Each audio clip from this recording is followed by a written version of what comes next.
आइडियोलजिलेस political party बेयो जाबाय UPPL. बर' हारिखौ फोजोबस्रांनो नागिरग्रा हिरा सरनियाजों प्रमद बर'आ सोरखार सालायदों। आइडियोलजि पलिटिकल पार्टिया जाहैबाय इउपिपिएल।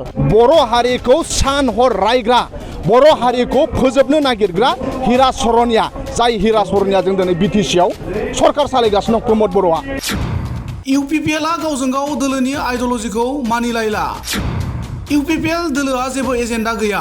कास्टम बसुमतारिनि बिबुंथि। दा बिथांमोननि राजखान्थि दोलोआ सोरनि सायाव निर्भर जानानै दं? रावजोंबो राव खोनासंलायलाया। केप्टेनलेस बिसिनि इउपिपिएल दोलोखौ जुदि फुटबल टीमजों रुजुयोब्ला बिसिना केप्टेनानो गैया, मिथिबायना?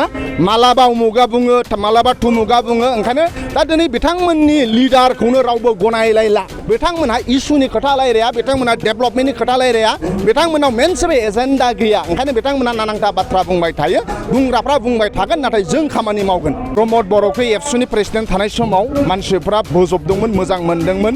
नाथाय दिनै बिथाङा जेरैबादि बर' हारिखौ थगायबाय। लकसभा बिसायख'थिया फैगौ 2024 मायथाइयाव जागोन। नाथाय बेनि थि खालारखौ बिसायख'थि आय'गा दासिम फोसावथ'नाय जायाखैब्लाबो बिटिसि हालामनि राजखान्थि हान्जा इउपिपिएल आरो बिपिएफनि दैदेनगिरि मावथि सोद्रोमाफोरखौ गोख्रों खामानि मावनायखौ नुनो मोन्दों। मोन्नैबो हान्जाया बिटिसि हालामनि दाब दाब जायगायाव रायजोआरि सांग्रांथि मेल, दोलोनि मावसुमा मेल आरो जयनिं हाबाफारिफोर लाबोबाय थानाया नोजोर बोथाव जादों।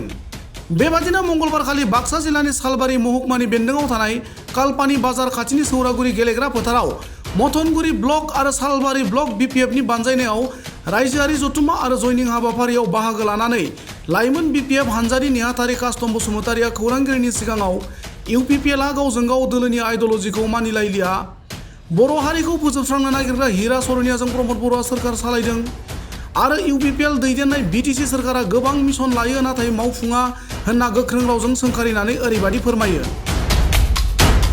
दा दिनै बिटिसि ओनसोलाव नायोब्ला बिपिएफनि मोनसे बारा बारगासिनो दङ, हाग्रामा महिलारि सारनि बारा बारगासिनो दङ। मानसिफ्रा मोनसे समाव सानदोंमोन जे सोलायनाय नांगौ, परिबर्तन नांगौ होननानै। नाथाय प्रमद बर' मानाव गेदेर बिथांनि दैदेननाय राजखान्थि दोलोआ इउपिपिएलनि सरखार सोलिगासिनो दङ। बिथांमोननि सायाव रायजो राजानि फोथायनाया फ्राय बायबाय।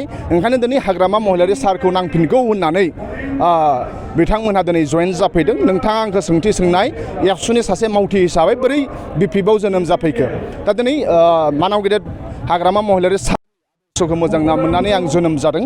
आं मोनसेल' खोथाखौ सोंनो नागिरदों, प्रमद बर'खौ एबसुनि प्रेसिडेन्ट थानाय समाव मानसिफ्रा बोजबदोंमोन, मोजां मोनदोंमोन।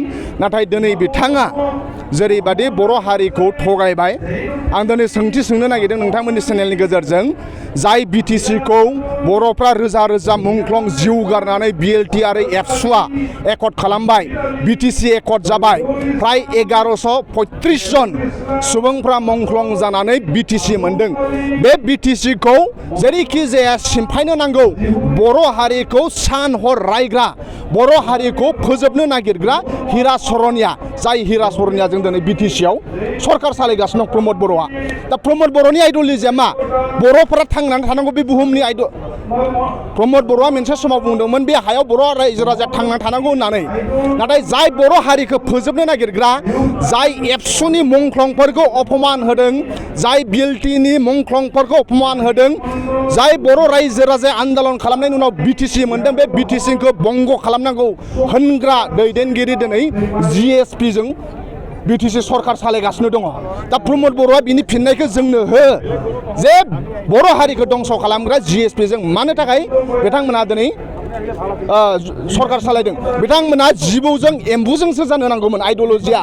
जे बर' हारिखौ दंस' खालामना बर' हारिनि मुंख्लंफोरखौ अपमान खालामग्रा जिएसपिजों जों मालाबाबो जयेन जाया बा एलायन्स जाया होननोसो नांगौ। केरियारखौ साननानै बर' रायजो राजाखौ बाद दोननानै, एनडिपिफोरखौ बाद दोननानै बर'नि मुंख्लंफोरखौ अपमान खालामग्रा, बर' हारिखौ फोजोबनो नागिरग्रा, बिटिसि एकर्डखौ बंग खालामनो नागिरग्रा जिएसपिजों हिरा सरनिया दोलोजों दिनै मानाव गेदेर प्रमद बर'आ जयेन जानानै सरखार सालायगासिनो दङ पलिटिकेल स्वार्थनि थाखाय।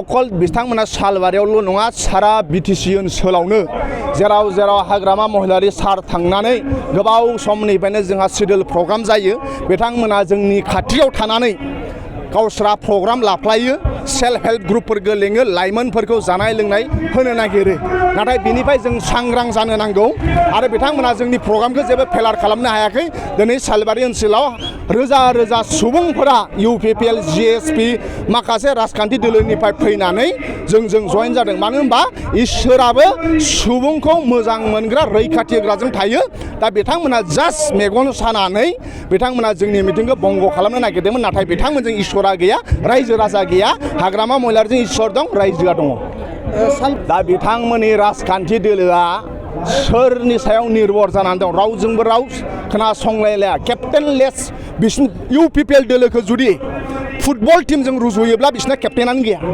मिथिबायना मालाबा उमुगा बुङो मालाबा तुमुगा बुङो ओंखायनो दा दिनै बिथांमोननि लिडारखौनो रावबो गनायलायला लिडारनि आइडियोलजिखौ रावबो गलायलायला ओंखायनो आइडियोलजि बे आइडियोलजि लेस आइडियोलजि पलिटिकल पार्टिया जाहैबाय UPPL आं जे बुंदों प्रमद बर'आ मोनसे समाव हारिखौ गेरेमसा खालामनो नांगौ होनदोंमोन बर'नि मंख्लंफोरखौ सनमान होदोंमोन नाथाय एखे दिनै UPPL सरकारा सोरजों सासन खालामनानै दङ सोरजों सालायनानै दं हिरा सरनियाजों जाय हिरा सरनिया बर'फोरखौ सामफ्रामबो रायो जाय हिरा सरनिया BTC जोङो 1135 जन मुंख्लं जानानै BTC मोननाय बे मुंख्लंफोरखौ अपमान खालामग्रा BTC सिमफायनो नागिरग्रा बे हिरा सरनियाजों दिनै लोगो नांनानै गावनि पलिटिकेल स्वार्थनि थाखाय प्रमद बर'आ सरकार सालायदों आइडियोलजियानो गैया आं ओंखायनो आइडियोलजि लेस पलिटिकेल पार्टि बे जाहैबाय UPPL बिथांखौ माबायदि ना बिथांमोननि राजखान्थि दोलो बेखौ बिथांमोनहा बुंगोन नाथाय दिनै मानाव गेदेर हाग्रामा महिलारि सारखौ मोजां मोननानै बिथांनि आइडियोलजिखौ मोजां मोननानै बिथांखौ व्यक्तिखौ मोजां मोननानै बे ओनसोलाव रायजो जानाय बर'जों लोगोसे गुबुन गुबुन हारि माहारिया जुदि रैखाथि होनो हायो बे अकल सासेल' व्यक्ति बे जाहैबाय हाग्रामा महिलारि सार ओंखायनो बिथांखौ मोजां मोननानै दिनै लोब लोब सालबारि ओनसोलनि सालबारि ब्लक आरो गबर्नरा ब्लकनिफ्राय सुबुंफोरा फैनानै दिनै हाग्रामा महिलारि सारजों जइन जाफैदों हाग्रामा महिलारि सारनि आखाइनिफ्रायनो बिथांमोना गावबा गाव गोदोनायाव BPF नांगोलनि माला बिथांमोना गानफैदों बेखौ जों साफ्रोमखौबो बरायना लादों जों सब नों आं मिलायनानै BTCखौ मोनसे जौगानाय BTC दागोन मोनसे अनलायनायनि मोनसे BTC दागोन आरो अराय सम रैखाथि मोननाय बे BTC जों दागोन हाग्रामा महिलारि सारा अलरेडि दाबोबाय थादों आरो इयुनावबो हाग्रामा महिलारि सार सरकार फैखांनायनि उनाव बे ओनसोलनि मोनफ्रोमबो लाइमोनफोरनि जेंना मोनफ्रोमबो जेंनाया फोजोबगोन बेखौ जों मिजिंथिनाय थाबाय बिथांमोननि राजखान्थि दोलोआनो आइडियोलजि गैया जेला आइडियोलजि गैया बिथांमोना गावजों गाव नांलायनाया बारा जागोन बिथांमोना लिडारनि खोथाखौ मानियै बारा जागोन ओंखायनो आइडियोलजि लेस पलिटिकेल पार्टियाव बिथांमोना दङ ओंखायनो बिथांमोना ना लिडारनि खोथा मानियो ना बिथांमोना गावसिनि पार्टिनि डिसिप्लिन ना बिथांमोननि माबा मानियो ओंखायनो बिथांमोना गावबा गाव स्वार्थनि थाखाय गावबा गाव बिथांमोना खामानि मावगासिनो दङ ओंखायनो बिथांमोननि राजखान्थि दोलोनि बाथ्राखौ आं बारा बुंनो थाङा सोरांखौ मा बुङो बुंबाय थाथों नाथाय जोंनि फकासा बेनो जोंहा गोबां MA पास BA पास दं बिथांमोना साख्रि मोनाखै जाय जोंखौ 15 बोसोर 20 बोसोर फोरोंबाय फोरोंगुरु बिथांमोननि हालोदा मोजां नङा आबादारिनि हालोदा मोजां नङा जोंनि इउनिभारसिटिनिफ्राय लानानै LP स्कुलनि थासारिफ्रा मोजां नङा ओंखायनो बिथांमोनहा इसुनि खोथा रायलाया बिथांमोनहा डेभेलपमेन्टनि खोथा रायलाया बिथांमोनाव मोनसेबो एजेन्डा गैया ओंखायनो बिथांमोना नानांथा बाथ्रा बुंबाय थायो बुंग्राफ्रा बुंबाय थागोन नाथाय जों खामानि मावगोन आङो अकल सेल्फ हेल्प ग्रुपनि 75,000ल' नङा BTC सरकार फैनायनि उनाव प्रमद बर'आ बुंदोंमोन साफ्रोमबो फरायसाफोरनो 2500 होगोन अकल बर' नङा BTC बाखिनि ग्रेजुएसन आरो मास्टार डिग्री खालामबाय थानायफोरनो फेलार जादों डेम'क्रेसिनि 4 पिलार जायनाखि संग्राम समाव बा बे ओनसोलनि रायजो राजानि जेंनायाव मिडियाफ्रा खामानि मावदों मिडिया वेलफेयार फान्डनि नामाव 10 कौटि होनो होन्दोंमोन बेबो होआखै प्लास सेल्फ हेल्प ग्रुप जाय बिमा माहारि आइजो माहारिफोरनो बिथांमोना थाखा होनायनि खोथा बुंदोंमोन बिथांमोना मिशन बिराद लायो नाथाय बेखौ एग्जिकिउसन खालामा ओंखायनो बिथांमोना फेलार बेनि थाखाय UPPL सरकारखौ रायजो राजाया होनदों फेलार सरकार फेलार पार्टि होननानै